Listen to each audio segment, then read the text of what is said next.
জীবন সংগ্রাম করে কোনো ক্রমে দুবেলা দুমুঠো খাবার সংগ্রহ হয়, তবুও দেশ থেকে মেলে না কাজ। তাই বাধ্য হয়েই পেট চালাতে পরিযায়ী তকমা নিতে হচ্ছে আদিবাসী অধ্যুষিত গ্রামের বাসিন্দাদের। পেটের দায়ে ঘরে তালা ঝুলিয়ে ভিন রাজ্যে পাড়ি দিচ্ছেন সামান্য দিনমজুরের কাজের জন্য। অধিকাংশ পরিবারই সকলে মিলে ভিন রাজ্যে কাজ করতে যাচ্ছেন। ছোট থেকেই জীবন সংগ্রাম শিখেছে আদিবাসী গ্রামের শিশুরা। তাদের কাছে পড়াশোনা যেন বিলাসবহুল। পেটের খিদে মেটাতে বাবা মার সঙ্গে তারাও ভিন রাজ্যে শ্রমিকের কাজ করছে। অনেকের বাবা মা ছোট ছোট ছেলেমেয়েদের আত্মীয় পরিজনদের কাছে রেখে যাচ্ছেন ঠিকই, কিন্তু তারা যেন জীবন সংগ্রাম করে নিজেদের পেটের আহার রোজগার করছে। তাদের কাছে সম্ভব হয়ে উঠছে না পড়াশোনা। এমনই এক চিত্র ফুটে উঠেছে মালদার গাজল ব্লকের কাজল ২ নম্বর গ্রাম পঞ্চায়েতের ফতেপুর মালপাড়া মাহালিপাড়া আদিবাসী অধ্যুষিত গ্রামে।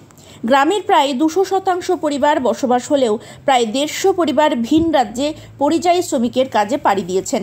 গ্রামে এখনো পর্যন্ত নেই মাধ্যমিক পাশ কোনো ব্যক্তি। ঘটনা গাজল ২ নম্বর গ্রাম পঞ্চায়েত এলাকার আদিবাসী অধ্যুষিত ফতেপুর মালপাড়া এবং মাহালিপাড়ার। পাড়া মিলিয়ে প্রায় ২০০ পরিবার বসবাস করে। প্রায় ১৫০ পরিবার ভিন রাজ্যে কাজ করে। পেটের তাগিদেই তাদের দুবেলা দুমুঠো অন্ন সংস্থানের জন্য দিনমজুরের কাজ করতে হয়। এলাকায় কাজ নেই, তাই তাদের বাইরে যেতে হয়। বাইরে যেতে গেলে ছেলেমেয়েদের কে দেখবে, তাই তাদেরকেও বাইরে নিয়ে যেতে হয়।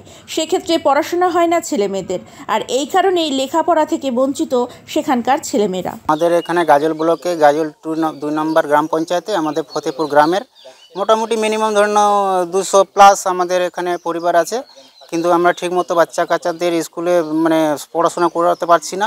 কারণ আমরা বাইরে যখন আমাদেরকে বাইরে যেতেই হবে, বাইরে না গেলে তো আমাদের পেট চলছে না। আর আমরা যখন বাইরে চলে যাই তো বাচ্চা কাচ্চাগুলোকে রেখে তো আমরা যেতে পারছি না, বাচ্চা কাচ্চাগুলোকে আবার সঙ্গে নিয়ে যাই।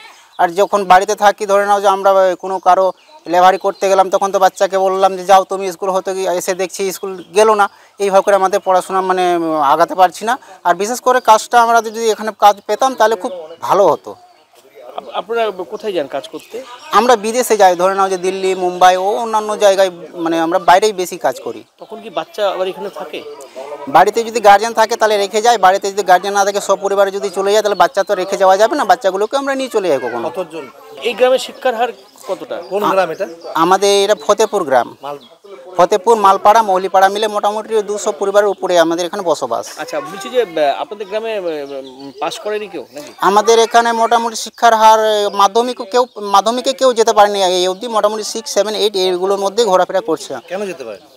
এখন আমি যদি আমার কথাটাই বলি, নিজের কথাটাই, আমি যখন পড়াশোনা করতাম 4 থেকে বেরিয়ে যখন আমি হাই স্কুলের মুখী হচ্ছিলাম, তখন তো পরিবার আমাকে সাপোর্ট দিতে পারিনি বলে আমি এগোতে পারলাম না। আমার মতো আমরা যখন একই ব্যাচের ছেলে মেয়ে ছিল, ওরা এখন ধরে নাও যে কেউ চাকরি করছে, কেউ মাস্টারি করছে, কেউ ইঞ্জিনিয়ার করছে, বিভিন্ন রকম যারা পরিবারে ঠিক ওদের অর্থনীতি ভালো ছিল বলে ওরা এগিয়ে গেছে। আমরা যখন গরিব, আমরা কিছু পরিবার আমাদেরকে সাপোর্ট করতে ঠিকঠাক হচ্ছে না, এটা আপনার কি মনে হচ্ছে?